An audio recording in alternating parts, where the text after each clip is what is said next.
How to fix payment unsuccessful in Roblox mobile. Hello everybody. In order to fix this kind of issue, you may follow up this method. So for that, the first thing you can do is, on your device, you may go over to Play Store from where you are trying to purchase Roblox mobile. And after here, tap on the profile at the top right. And then from there, go to Payments and Subscriptions. Once you head over to Payment Subscription, head over to Payment Methods. And from payment methods, if you're using any kind of card, just go ahead and use any other payment method. For example, if you're using credit card of one bank, you may try using another bank's credit card.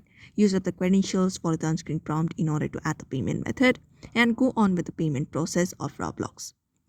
If this is not working, then it may be a technical issue. So for that, what you can do is long press on the Roblox application and go to the info section at the top.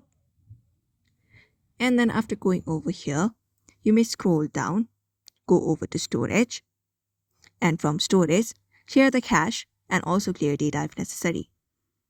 After that, also update your app to the latest version so that you don't have any glitches. For that, you may head over to Play Store application. And then from Play Store, go to the search in the bottom right. And after going here, just go ahead and search for Roblox. And make sure your app is updated to the latest version. If not, you may tap on the update button in order to do so. Once that is done, you may just go ahead and try uninstalling the application and also reinstalling it, and also restart your device so that it refreshes your device. So that's it for now. You may follow up this method in order to fix that issue. So I hope this video was helpful. Give it a thumbs up and subscribe for more tips and tutorials, and we will see you on the next one.